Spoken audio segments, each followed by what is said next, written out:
Well, what an honor it is to be back at Calvary Assembly of God this morning.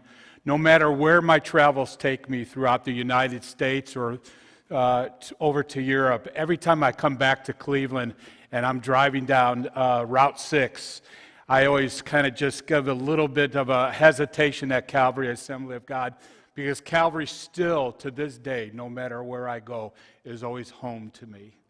And I have great memories of when we all came over from First Assembly of God many years ago, back in the 80s. And we all landed at Calvary Assembly of God under Richard Barth's leadership. And it was an incredible time as we watched the church grow. And it's incredible as I stand here this morning to see so many new people. It's great to see that Calvary is flourishing and Calvary is reaching out to the community, because this is a home church for many people. So I rejoice in that. Just before we get going this morning, I see a couple wonderful people that have been part of my life for years, Matt and Lisa Kish, and also Dave and Betty Boyer. And Dave Boyer has been my accountability partner in my life for many years. And as I traveled the journey with my daughter, Ashley, Dave truly was just an incredible friend to me. And no matter where I go, I don't care where I am at throughout the world, if I call my friend on the phone and he doesn't pick me up, if he doesn't pick up that phone, he always calls me back. And that is a faithful friend, because we all need a man like that in our life. And we need an accountability partner also. So I'm thankful that Dave has fulfilled that for many years in my life. Well, it's great to be back, and it's an honor to be back. And as Pastor Dan said, on Friday night, I was with your men in the back, and it is just an incredible journey of being a father. I love being a dad. I have a heart for fathers. Understand, though, that being a father, it's filled with great imperfections.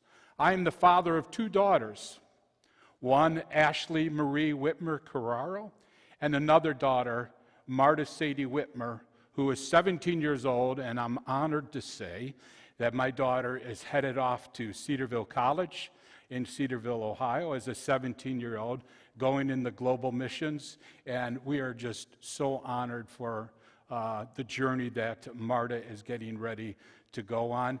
And my other daughter, I rejoice, Ashley Marie Whitmer, she is in heaven. She is in heaven. So my journey as a father, I will try to keep it at a rapid pace, because I know a lot of you men have very special meals that you're going to get home to today. And hopefully a lot of you will go home to a very large steak dinner with corn and mashed potatoes, because I know that's what I'm going to go home to.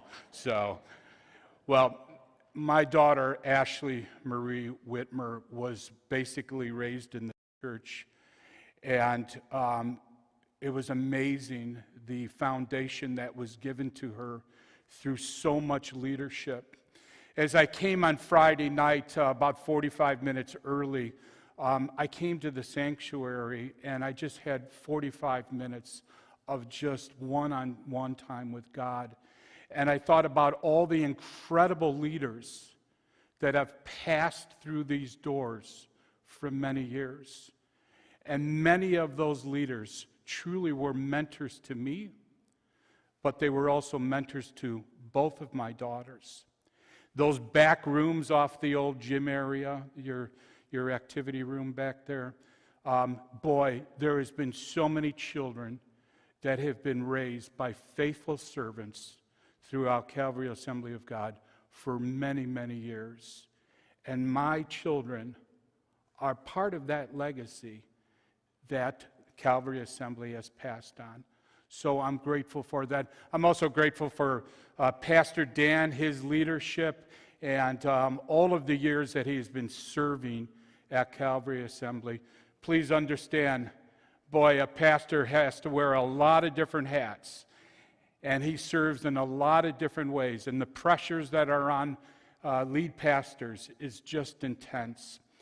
But my journey with Pastor Dan about 8 years ago forever changed my life, and I know it had a large impact upon Dan's life.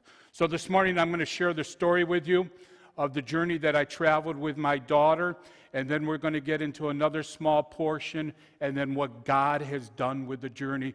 But it is focused on the call of fatherhood, because when my daughter called me, I had to be the very best father that I could.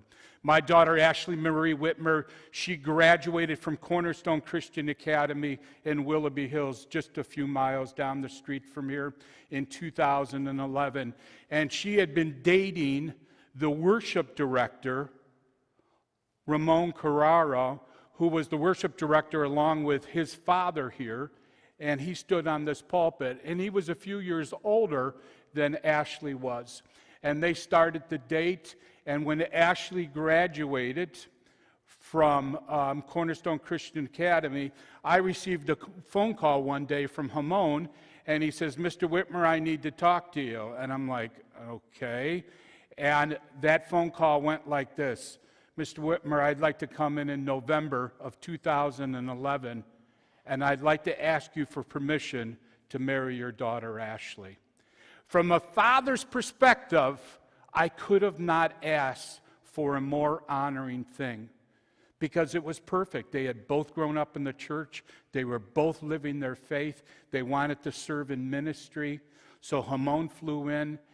They got engaged on Christmas morning on the beaches of California in December of 2011. From a father's perspective, I had no worries, because my daughter, Ashley, all she wanted to do was stay at home and be a stay-at-home Christian mom. She said, "Dad, I want to raise 3 to 4 children. I want to work inside Calvary. If there's an opportunity there, you know what, Dad? I just want to be a Christian mom, and I want to stay at home." Thank you, God. I mean, it was perfect. You know, I had no worries. So we approached the new year in 2012, and I had gotten a phone call in June of 2012. Ashley and Hamon were planning on getting married in October of 2012. So I received a phone call from Ashley, and she says, "You know what, Dad? I'm just not feeling well. Something's not right." My daughter was a big athlete. She played softball at Cornerstone Christian Academy, and she also played basketball. So we weren't sure exactly what it was, and I had asked Ashley, "You know, what do you think it is?" And she says, "You know what, Dad, I have this terrible shin splint. It just won't go away." So we took Ashley into the Cleveland Clinic. They did some testing. They couldn't find anything. Then they did some additional testing, and in June of 2012, my phone rang, and it was Ashley, and she said, "Dad, the Cleveland Clinic in Willoughby Hills, right off of Psalm Center Road, called, and they said they want myself, you, and Mom to come down to the clinic as quick as possible." And she said these words to me, "Dad, I'm afraid, because I think there's something wrong." So we walked into the Cleveland Clinic. I had picked up Ashley and her mother, and we traveled down Psalm Center Boulevard, and you could have heard a pin drop. There was absolutely nothing that was being said. When we walked into the Cleveland Clinic and we went up to the second floor, it was utter silence, because those nurses looked at us, and I already knew that those nurses in that building knew why we were there. And we walked into the back room, and the doctors sat down with us, and they said these words: "We have found a very, very aggressive cancer in your daughter's right leg. We believe it's called Ewing sarcoma. We believe that it is bored down into her tibia bone on her right leg. It is imperative that within the next week, Ashley gets into the Cleveland Clinic main campus so they can do surgery to confirm that she has Ewing sarcoma." Well, here's my daughter, who's planning on getting married in just a few months at the age of 19, and her life was just flipped upside down. We came home on that Friday, and we were absolutely stunned. We did not know what to do. We right away, though, started to call some of the prayer partners and the prayer warriors from Calvary Assembly of God who really were going to be a part of this incredible journey that we were going to travel. Ashley called me the following day as I was sitting in my prayer chair, sitting in my man chair, and these were the words from my daughter. She says, "Dad, whatever happens next week, I need you to be the very best father that you can be. Dad, if you're weak, I'm going to be weak. If you're strong, I'm going to be strong. Dad, if you cry, I'm going to cry." Please understand, I was not a good father. I had a lot of imperfections to my life. But at that moment, all of my imperfections were wiped away. Because my daughter was saying, "Dad, I need you more now than ever before." So the honor from that phone call was forever going to change my life. And the call of fatherhood was going to affect me for the rest of my life because it was going to be part of a journey that I never anticipated. The following week, we all went down to the Cleveland Clinic. And Hamon, Vicky, her mother, myself, and Ashley, we all got in the car. We traveled down to the Cleveland Clinic. They did surgery on Ashley for 2.5 hours. In the waiting room, we had an incredible amount of family and friends who were all praying. Our prayer was that there was no cancer, that God had already healed, because through faith, God can do that, right? We know that. We've seen those things happen. You grow up in the Pentecostal church, you grow up in an Assembly of God church, you've seen those things happen before. I saw those things happen as a child at First Assembly of God.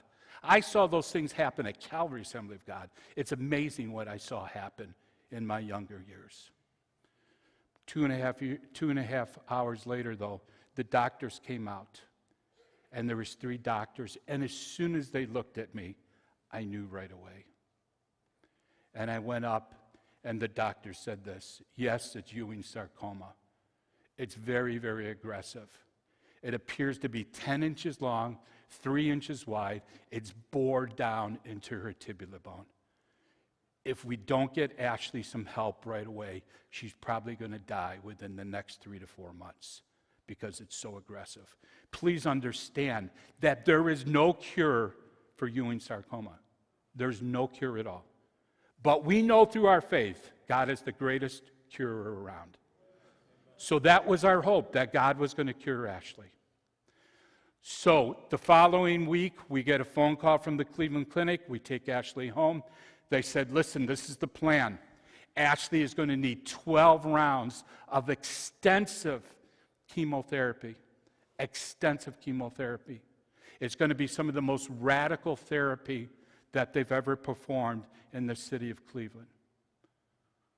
So we got ready for that journey. And we took Ashley down to the hospital, and the protocol was going to be 1 week in the hospital, 10 days off, go back to the hospital another 4 to 5 days, bring her home for a week. She had to do 12 rounds of this. So the very first round that we took her into, the Cleveland Clinic became my home away from home, because I literally camped out at the Cleveland Clinic with Ashley, as her mother did also, and as Hamon did also. They did that first round of chemotherapy, and I remember walking in, and Ashley, if anybody remembers the beauty that my daughter had, okay, she had long blonde hair, beautiful eyes. Please, as I stand here right now, you can tell she did not get that beauty from me, okay? She got it from someplace else. Okay, it wasn't the Whitmer genes, it wasn't the Motter genes, she got it from someplace else. But I was thankful that I had a beautiful daughter. But she was laying in bed, and I watched my daughter start to scratch her head, and she just started to cry. And within a matter of minutes, my daughter and all of her long blonde hair had been pulled out of her head, and she had it in her hands.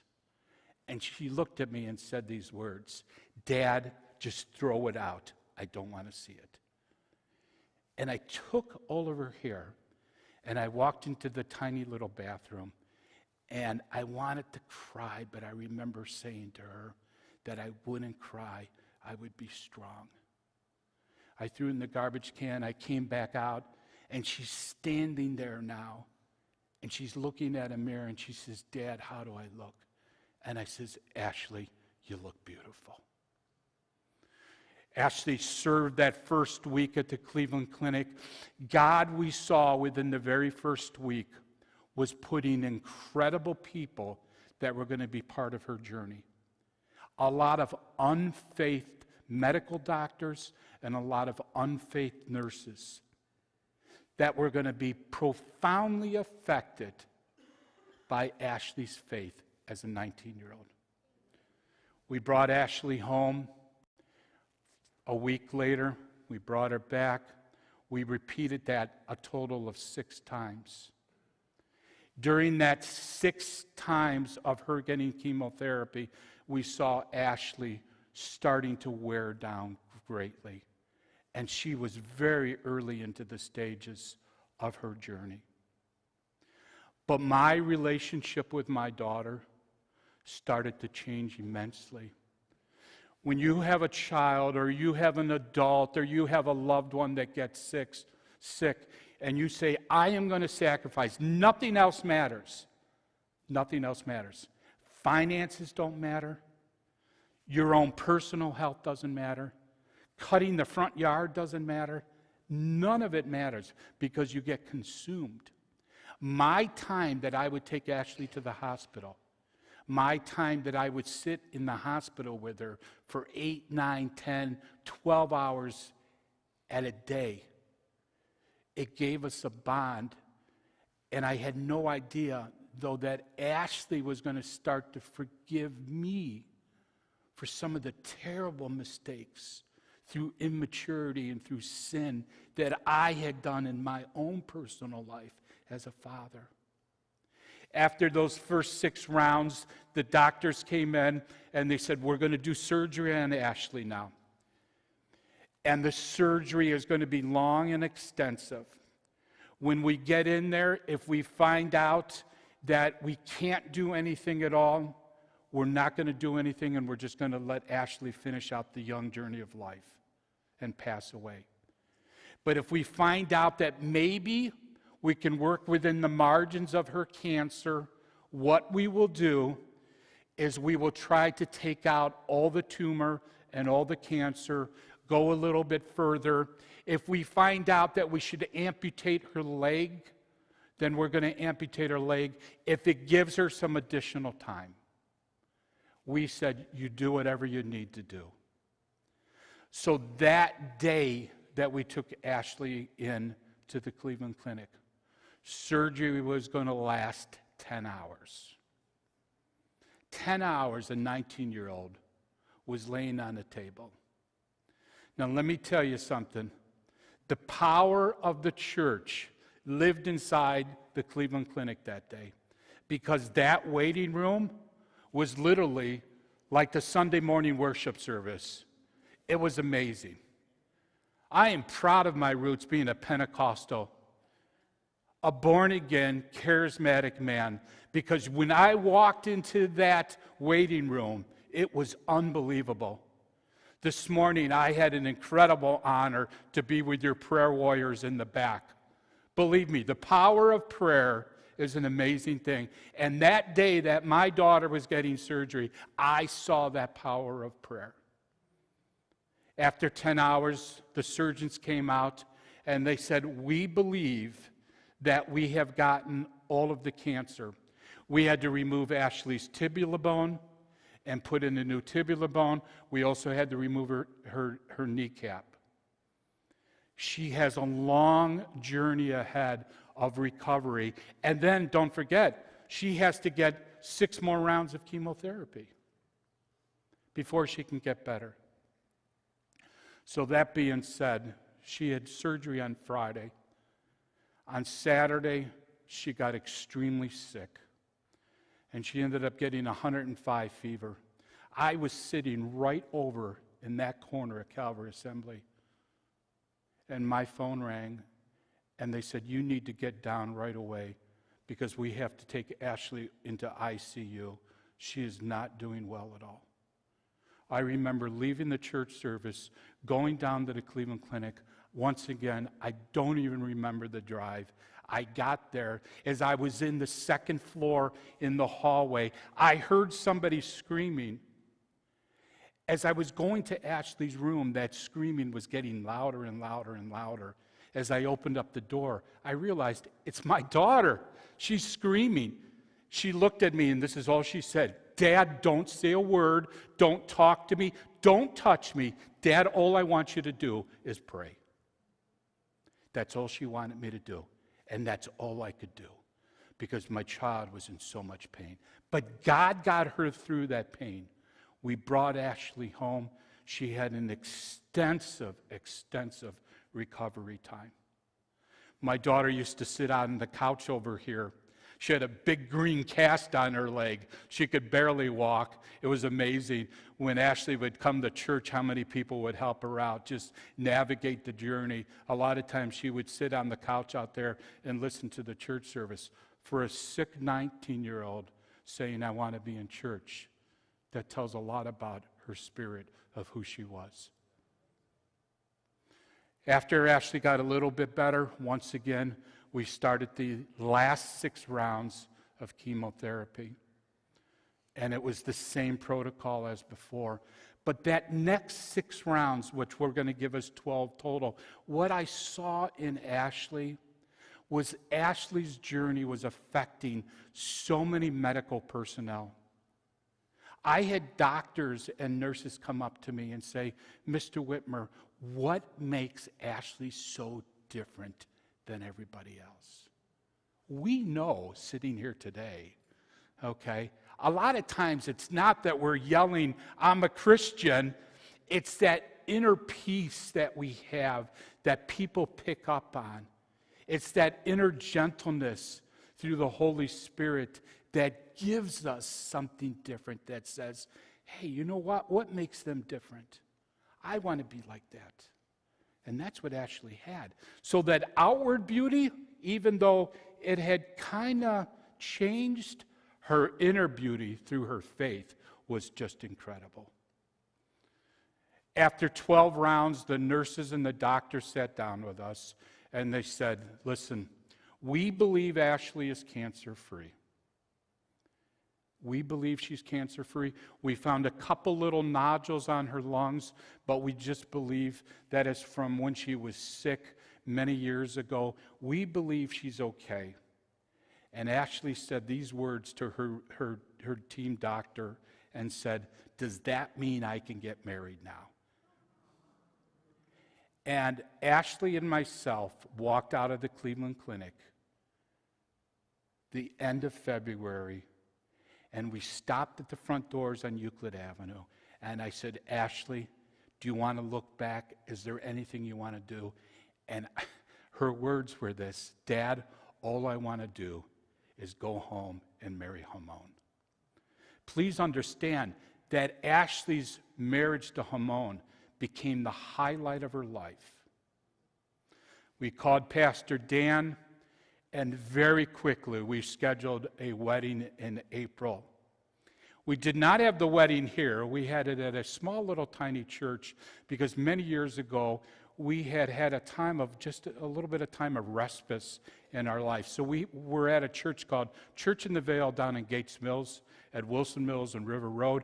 I grew up in that area, okay? And so that April Saturday, Hamon's family flies in from Brazil, and what do you think happens in April? We get a snowstorm in April. So those Brazilian people got their first taste of Ohio snow, okay, in April. And we had a beautiful wedding. I can still see Pastor Dan and Pastor Welly standing on the platform. As I got ready to walk Ashley down, because she had to hold on to me because she had a permanent limp, she said these words to me, Dad, remember, you said you wouldn't cry. I walked my child down, and I gave my child to one of the greatest men that God had planned her entire life to be with, and that was Hamon. We had an amazing wedding celebration at Patterson Fruit Farm. And Ashley and Hamon ended up going to Hawaii. It was time for us to just regain our strength and to also just have some time of reflection. Ashley came home from her honeymoon, and she says, you know what, Dad, I know you need to get back to France for some ministry work that I had been doing. She says, Dad, go back. When you go back, Dad, I'm going to have my first scans. If there's something wrong, I'll call you right away. So I left and I went back to France, and I was over there for about a month. And late one night, my phone rang in my room, and it was Ashley on the phone. And this is what she says: Dad, you need to come home right away. My cancer is back, and I have 24 tumors now in my lungs, Dad. So, Dad, get home. I was home within 72 hours. I picked Ashley up, her sister Marta, who gave Ashley so much peace in the journey. Marta was a young girl at that time. There was a 9-year age difference between Ashley and Marta. I am so thankful that I have my other child in my life, because she is such an important part of the motivation that was given to me after the death of my child. So Ashley and myself and Marta sat in a restaurant, and Ashley said this to me: Dad, I'm scared. I don't think I'm going to make it this time. So what happened was, we went back to the Cleveland Clinic. We were back in the same routine before. They started chemotherapy, and the doctors said, we're not even sure why we're doing this. You know, it's gone from her leg to her lungs, because Ewing sarcoma attacks soft cell. Ashley was having a hard time breathing now. Her lungs were filling up with a tremendous amount of fluid because of the extensive amount of chemotherapy that she was getting. She was getting 2nd and 3rd degree burns on her hands and on her feet. There was days that Ashley couldn't move. Cleveland Clinic calls us and says, listen, we're going to send you to Boston. And when Ashley and Hamon get to Boston, there's an opportunity for them to do some radical experimental chemotherapy that might give Ashley some additional time. We flew them out to Boston. They came home 10 days later. It's still the same results. The cancer is still growing. So then we flew Ashley out to Baltimore. Another 10 days. Ashley comes home. They give us the results. And it was getting even worse at that point. Ashley had started to wear down tremendously because the time period now started to stretch out. And we were watching Ashley physically just dwindle down. But there was one thing that was growing immensely, and that was her faith. My daughter was teaching me, plus my daughter was forgiving me. So what had happened was, we came to the point where we knew that Ashley sooner or later was going to go into the hospital. And when she went to the hospital, she was not going to come out. We had to come to the grips with that. And we did. But Ashley called me one day and she says, Dad, I need to sit down with you and I need to talk to you. And Ashley had asked me some questions about some mistakes in my life as being a father, that she wanted truthfulness and honesty from me. And I had to tell Ashley where I had erred as a father. Was it painful? Beyond painful. But if I had not been truthful with Ashley, I could not be standing here today, because I would have lied to my daughter. I asked her for forgiveness, and as we sat in the car, these were her words: Dad, I 100% forgive you. and I love you with all of my heart. We took Ashley into the hospital because time was getting critical. And Ashley was to the point where she just was losing the ability now to communicate with people. And Ashley had gone into a period where she had not woken up in 2 or 3 days. And the doctors had said it's probably coming close to the end. My phone rang, and it was Hamon. And he says, Dad, you need to get down to the Cleveland Clinic. They have just said that Ashley's going to die within the next 3 or 4 hours. I went down to the Cleveland Clinic. I ran down that hallway. I'll still never forget the room, because to this day I identify it as the miracle in room number 16. I walked into that room. There was Pastor Dan. There was an incredible amount of people sitting in that hospital room praying for Ashley. And Pastor Dan, after 2 or 3 hours, had said a final prayer. Everyone had said goodbye to Ashley. And as Pastor Dan had said his final prayer for Ashley, Ashley's mother, Vicki, says, I need to get up for a moment. I need to go into the hallway. Just absolutely overcome with grief.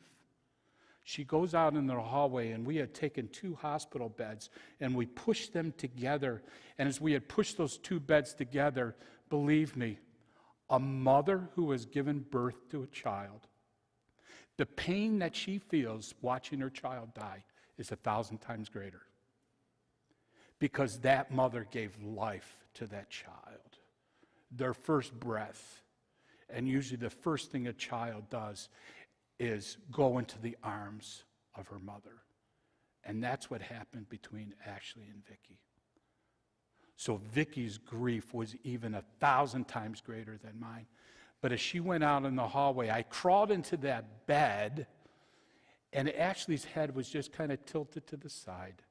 And all I did was take my 2 hands, and I went to move her head.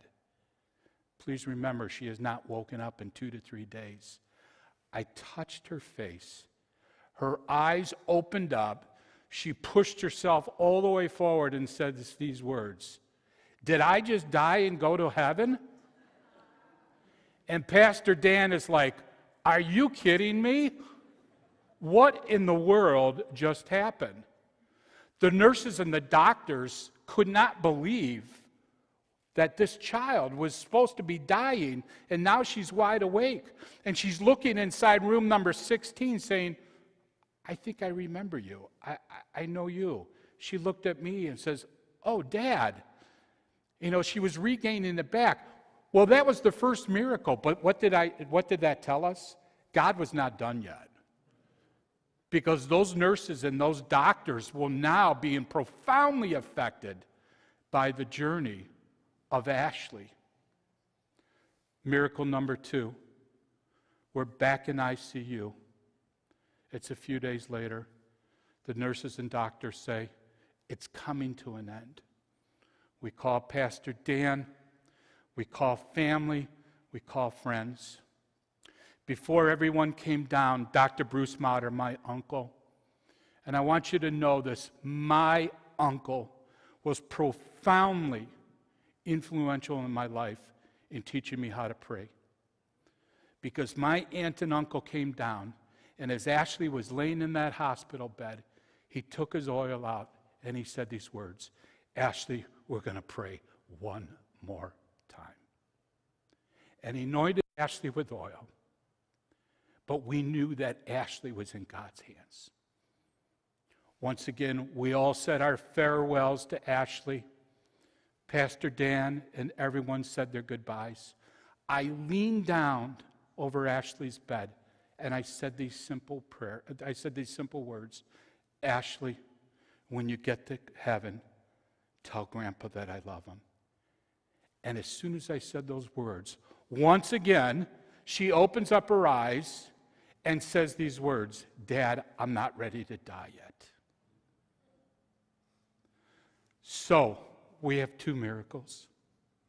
The third miracle was going to be the final chapter, but it was going to be profoundly effective and profoundly influential to why I'm here today. The third time, Ashley's in ICU, and we know it's coming to an end. And on Saturday, October 15th of 2015, we knew as parents and as family and as friends that Ashley's time was coming to an end. Ashley was on life support. She could not function at all without life support. So that Saturday, as we were in the hospital room, her mother was sitting next to her. Ashley opens up her eyes, and she starts having a conversation with something inside the room. And if she was looking at the foot of the bed. And so Vicki, her mother, says these words to Ashley, "Ashley, is there somebody inside the room?" And Ashley shook her head up and down. "Yes, there is." Then Vicki said, "Ashley, is it a woman inside the room?" And Ashley shook her head, "No." And then Vicki says, "Is it a man inside the room?" Ashley shook her head, "No." And then Vicki said these words, "Ashley, is there an angel inside the room?" And Ashley shook her head up and down. Now, folks, let me tell you this. I don't know how a lot of things work when we're getting ready to go to heaven. But do I believe that the Lord had sensed something inside my room, my daughter's room? I do, 100%. Because when she was done with that conversation, she looked at Vicki and myself and Hamon, and she motioned for us to remove her off of life support. We traveled the Saturday journey. We prayed for Ashley. On Sunday, we knew that on August 16th of 2015, it was Ashley's last day. I had just recently shared on Friday night that I went back to the church service of Pastor Dan preaching on August 16th of 2015. And he stood from this pulpit and he said, "Folks, you need to pray for the Whitmer family and the Carraro family because their journey is mighty tough right now." And I know this church did. 5:50 that evening, on the 16th of August, everyone said their final goodbyes. We watched Ashley be taken off life support. I watched my daughter take her final 3 breaths. But folks, let me tell you this. Her next breath was her first breath in heaven. My daughter was healed. She was completely healed. She traveled the journey, and she traveled it faithfully. She can now walk. She can now breathe. She can now talk again. Everything that she lost the ability to do through our faith as born-again Christians, my daughter had reached eternity. There was absolute devastation from a young father, Hamon, watching his wife laid now dead in a bed. Ashley's mother, Vicki, couldn't even go into the room after a few minutes. But because of what Ashley had said to me, I had to stay there with my child. I sat in that room, in the bed with my child, for the next 3 hours. And I said to the nurses, I said to the doctors these words, "Please get me a wash basin and get me a wash towel." And they brought that into the room, and I had the joy and honor of washing my daughter's face, washing her hands, and washing her feet.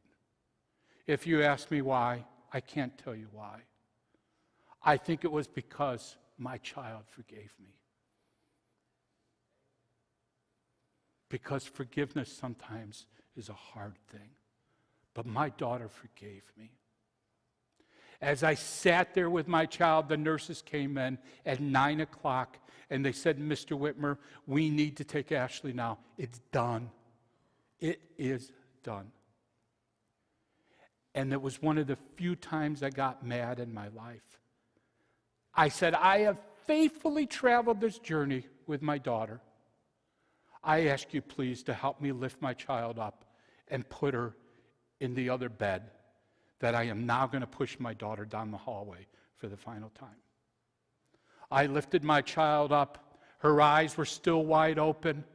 And I remember saying this to Ashley, Ashley, I did everything I could that you asked me to do. But there was one thing I could not do. I could not take your cancer away. Folks, please understand this.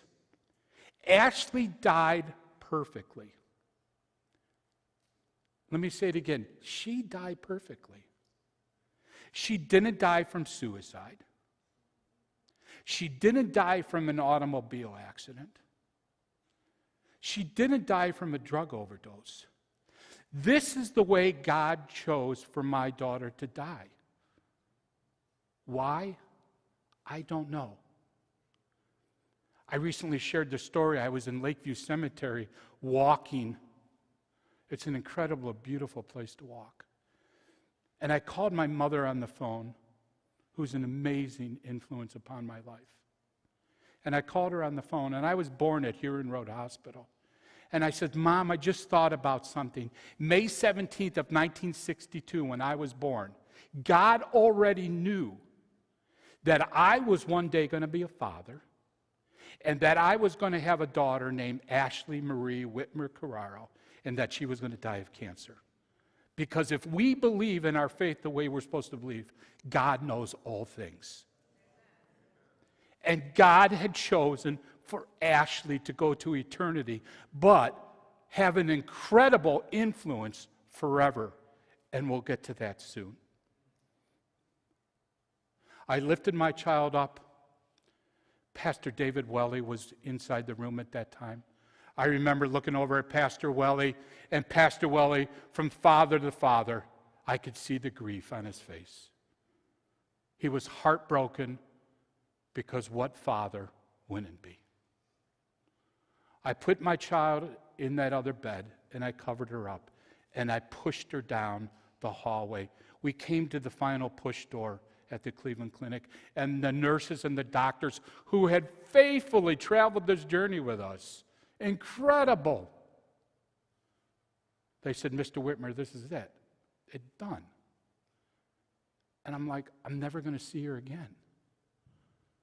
But then it dawned on me, I am. I'm going to see her in heaven. I know I'm going to see my child again. But I lifted that cover off of Ashley. And as her eyes were still wide open, I said this to God. God, I ask you one more time, please breathe life back into my child. And I momentarily waited, and that was the end. They pushed Ashley out. Folks, you talk about an extensive journey that would change anybody's life. I walked out of the Cleveland Clinic that night.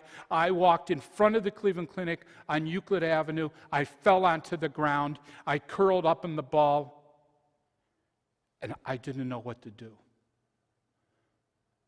But there was one thing I knew I could do. I called my mother on the phone. Thank God I have a praying mother, just like her brother, Dr. Bruce Motter, was. An incredible prayer warrior. And I called Mom, and I says, Mom, I am laying on Euclid Avenue. What do I do? She says, what do? You get up. Because you have another child that needs you. You have a precious child who's 9 years old, and you're going to have to get up. And I did. And I drove the journey back home. Do I remember the journey back home? I couldn't tell you anything at all because I was stunned.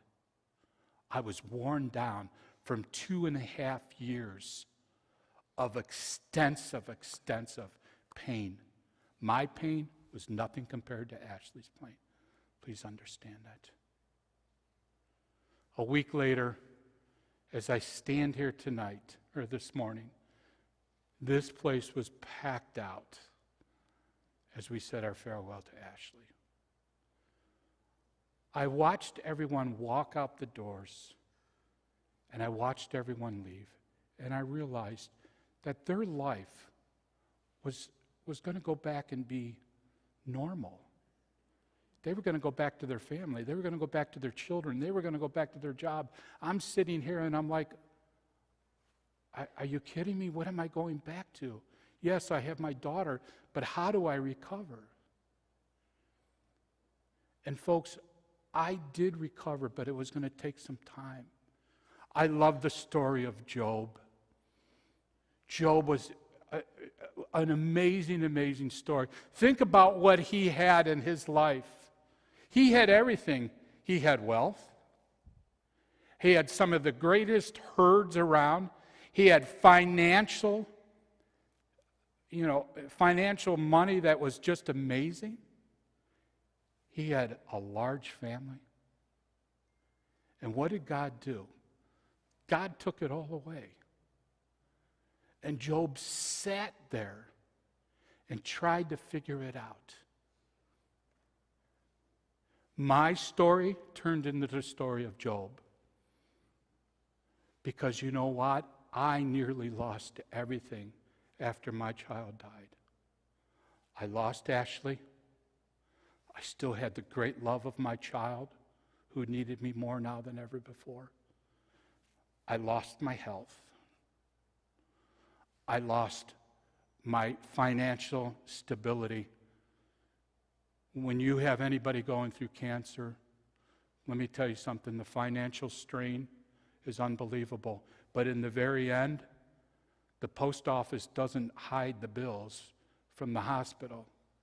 And you open up those bills and you say, here's another $10,000, $20,000, $30,000 that is due.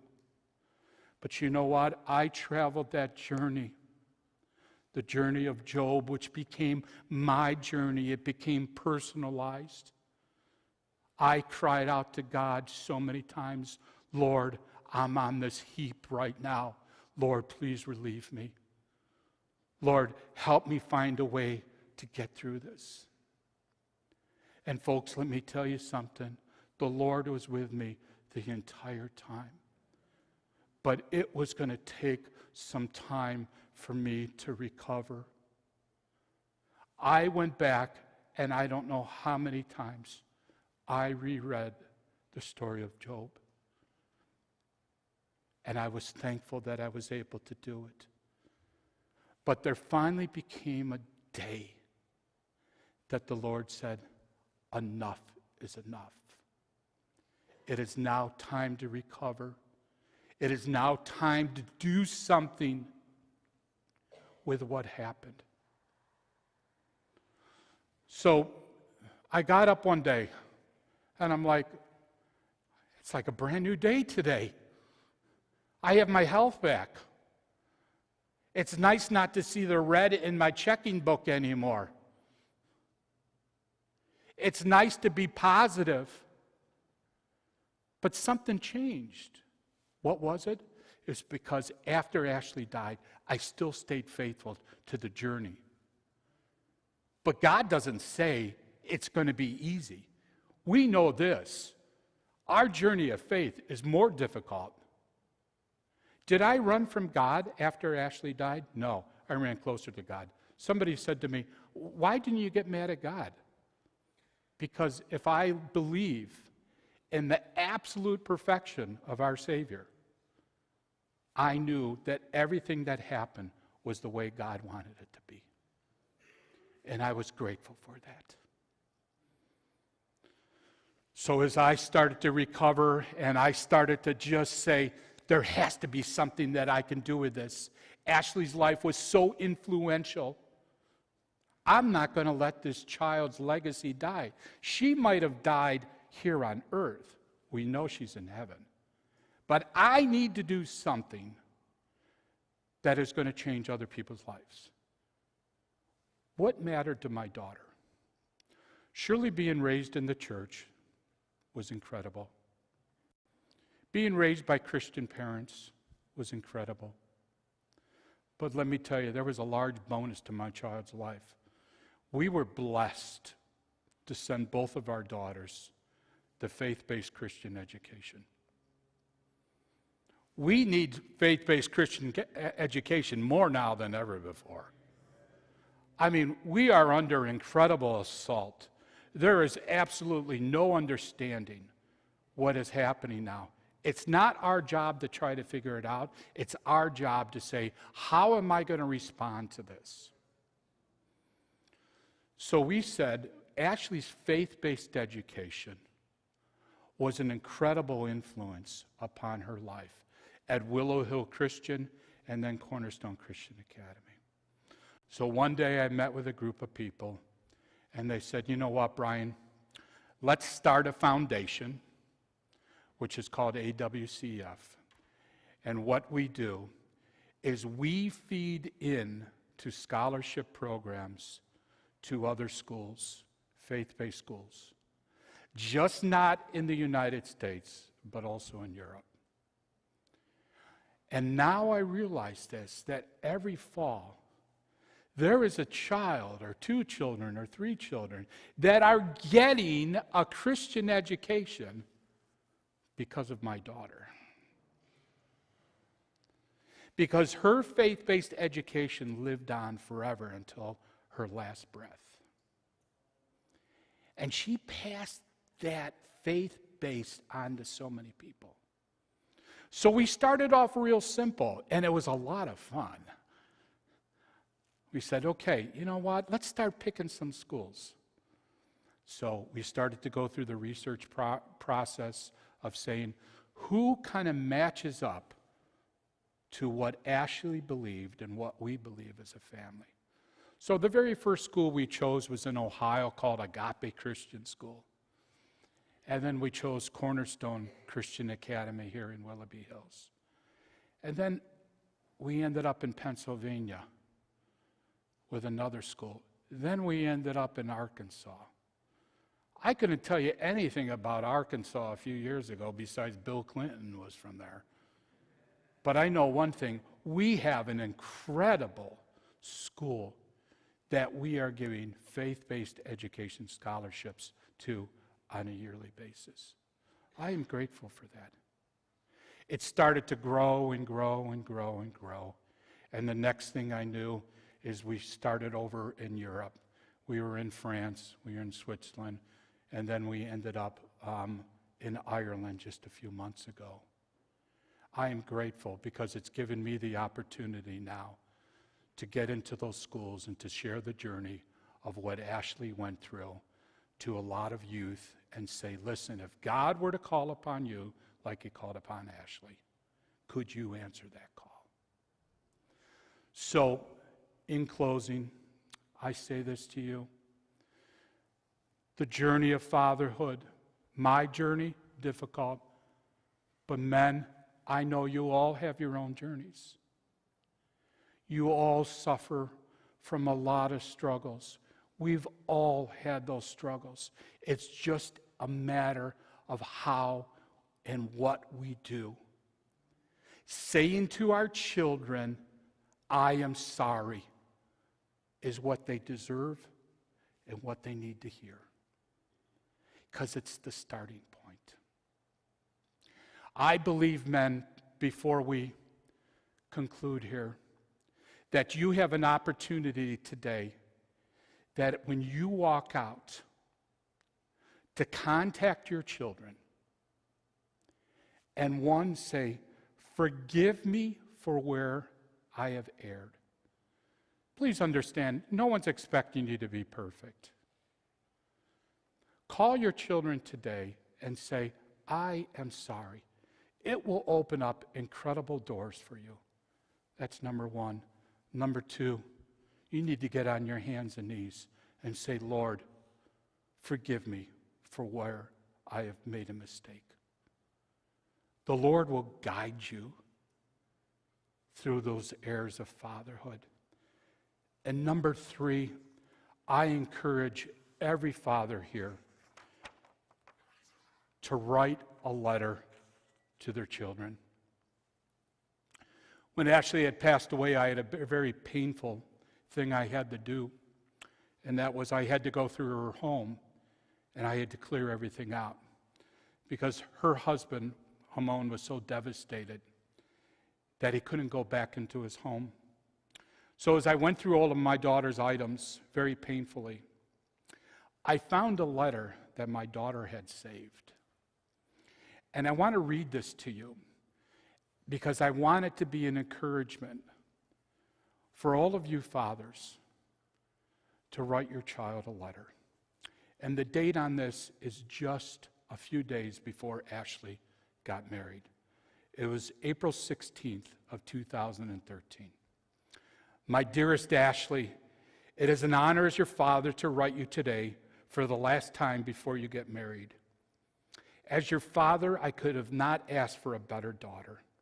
Remembering the day you were born and holding you in front of the window at Hillcrest Hospital, our memory's so fresh in my mind. It really just seems like yesterday. I can remember when we brought you home and how proud Mom and I were. As we watched you grow, Mom and I both knew we had a very special little girl. Seeing you grow up in the church and having a foundation that forever would be part of you has been such a blessing. I am sure you remember, but when your father was a police officer in Cleveland Heights, you were the most famous little girl in Cleveland Heights because I always had a picture of you in the top of my police hat. Our vacations to Disney World and all of our trips to Switzerland were always so much fun. As I watched you grow up at Willow Hill and then Cornerstone, I was always so proud of you, Ashley. Ashley, I know I did not succeed at all things, but one thing I never stopped doing was loving you. Please know for my failures, I am sorry. But I hope you look at all the wonderful memories we have. You are forever in my heart, and to this day, I take you every place with me. I am so happy that God brought you and Hamon together. I have total peace that you and Hamon will be together forever and have incredible success in ministry. Be confident when God has created you to do. You are very blessed with so many talents. I know this because this is your heart. If Grandma and Grandpa Mater were still living, I know how proud they would be of you and Hamon and how much they would love him.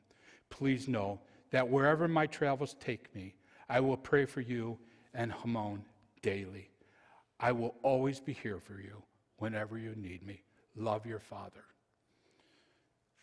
Folks, letters like this are keepsakes. Our children need to hear that we love them. And our children need to hear that we're sorry for where we have erred. I have a heart for fathers. All of you have the opportunity. It doesn't matter where you're at in fatherhood. If you come from a divorced family, if you come from a broken home, if you live in a difficult marriage, whatever it means or whatever it is, you still have to answer the call of being a dad. So we're going to do something that is precious in the Pentecostal Charismatic Assembly of God Church. And we are going to call all the men up in just a moment here. And men, I want you to come up.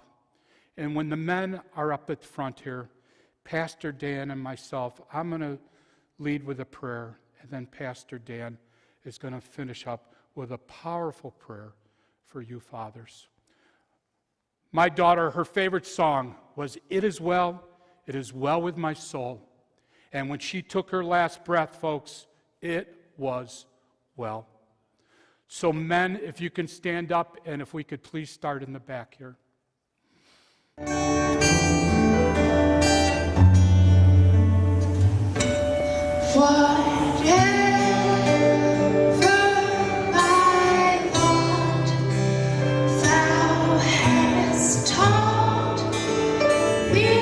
To say it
Men, through our faith, we never Hallelujah, Jesus. Lord, have to worry about, is it too late?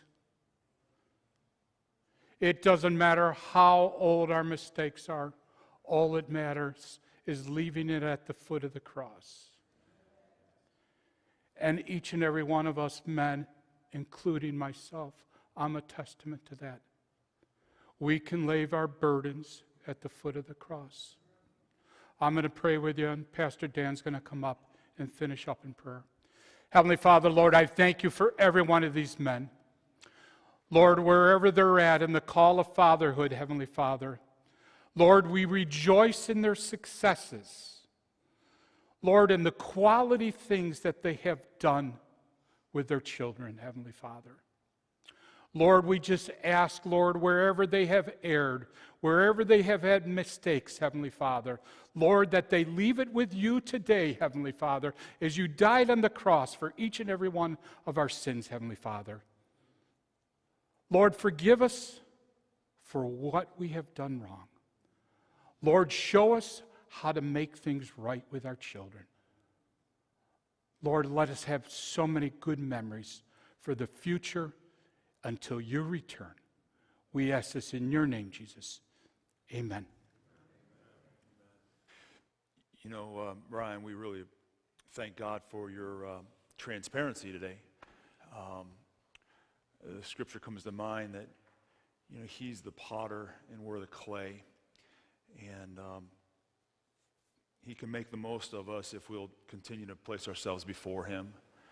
And you hit some crossroads in life, and you could have just become calloused and hard and slid right off the potter's wheel and said, I'm done, and cracked and been broken the rest of your life. But you have invited the Lord and his grace and goodness, the water of his Spirit, to keep you moldable and pliable. And he has continued to circulate that thing and mold you and shape you. And you stand here like your daughter stood here, both of you, as a miracle of God. And we celebrate that. And again, as Ashley, through that journey, would come back here and lead us in worship, like we just saw, she continued to keep the faith and stay faithful and say, Lord, you know, your will be done and use me for your glory. And while you did set a trend for her, she kind of helped you reboot that for yourself by God's grace.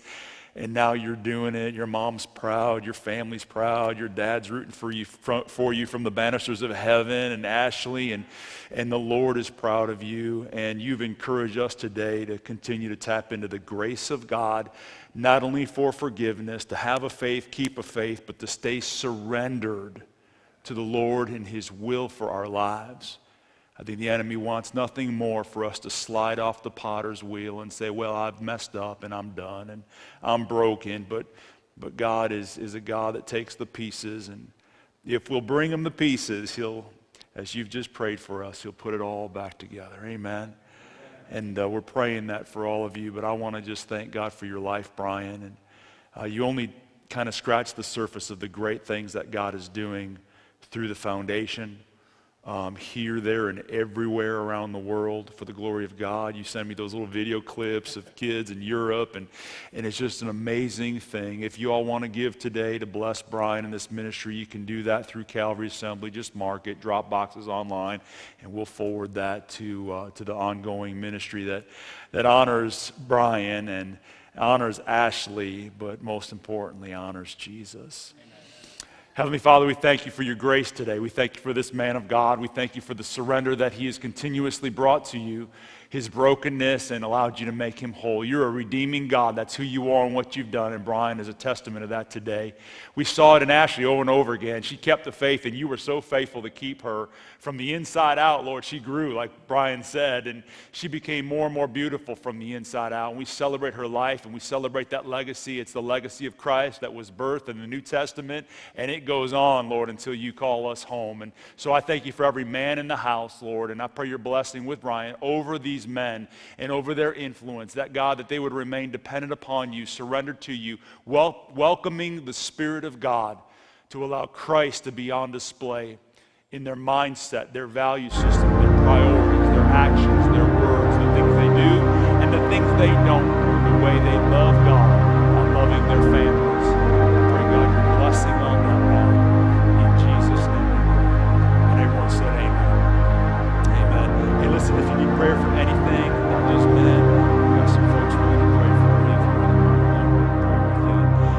Bless you guys, and some of you are dads. Happy Father's Day to you, and we pray you have a blessed day, and we pray that your children will come to trust Jesus the way Ashley did. Amen. Happy Father's Day blessing. Let's thank Brian one more time.